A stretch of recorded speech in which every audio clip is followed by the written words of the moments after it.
The Deadly Tower of Monsters by APES.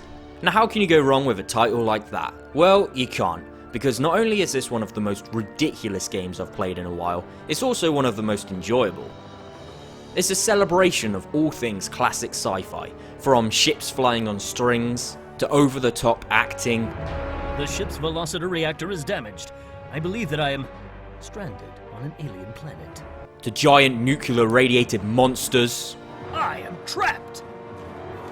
Now, I'm no expert when it comes to 50s B-movies, but still, there's enough going on here and enough references and cliches to get a chuckle out of even an amateur old movie fan.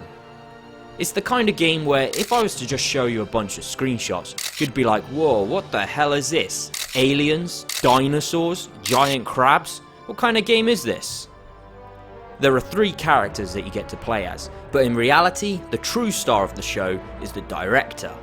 Yep, that's right, not only is this game like an old movie, it's actually more like a DVD release of an old movie, complete with the director's commentary.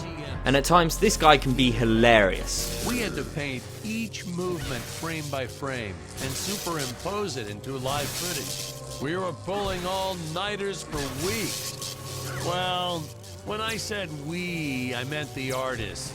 I'm pretty much useless if I don't get a solid 10 hours a night. He starts off as soon as the game begins, even before the main title screen. Oh, wait, not yet. Sorry, sir, this is just the DVD menu. The movie hasn't started yet. Even in the options he's got something to say. Wait, whose volume does that control? Throughout the game, he keeps you entertained with his little inside jokes about how particular scenes were made or about how the actors were complaining about a particular take. He sounds like he was a complete asshole to work for. He makes jokes about Star Wars. Probably shouldn't have had Dick draw his weapon when he was talking about peas. Well, maybe one day we'll go back and CG it into a sandwich or something instead. Ha! Just kidding. He makes jokes about modern CGI. Hey, today it'd be done with computers, but where's the artistry in that? It's like listening to the total stereotype of an old school director. If you die, he says that this was all just part of a scene that was meant to be deleted, almost like an outtake. Having him make these comments in the game was a great idea and makes playing through it a hell of a lot more entertaining, even if he does get his fingerprints on the lens every now and then. Just go and wipe it off myself. At the start, you're at the top of the Deadly Tower, but soon you fall. You then end up in a Planet of the Apes style village way back down at the bottom, and it's your job to make your way back up. The gameplay consists of a pretty simple combat system, with a little bit of 3D platforming thrown in, just for good measure.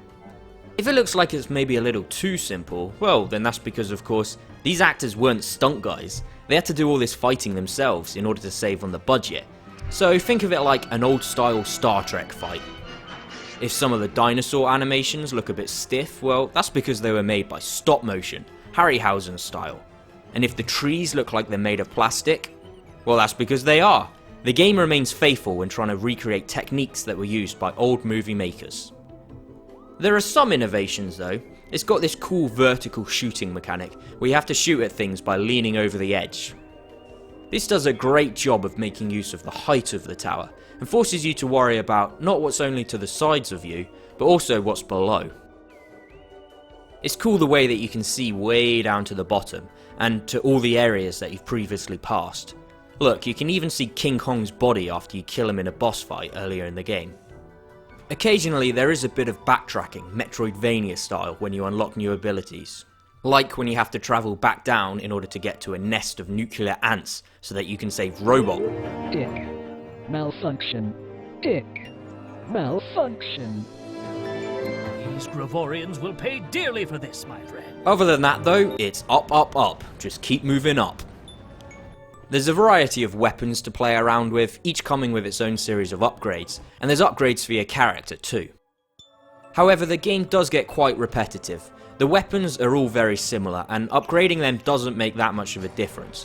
Some work better on certain enemies than on others, but it's not a very deep mechanic. In fact, all of the upgrade system seems a little unnecessary. To be honest, the main incentive that kept me going was the chance to discover what monster reference would turn up next. The game isn't that long and can be completed in around 4 hours. It goes a little weird at around Act 4 when the director goes AWOL and the fourth wall starts to get broken. But in conclusion, if you're a fan of goofy sci-fi, then this one is sure to get a laugh. I highly recommend The Deadly Tower of Monsters. Good screenwriting 101. Always announce the title within the film itself. And stay tuned for the next exciting episode of A's Gaming Moments.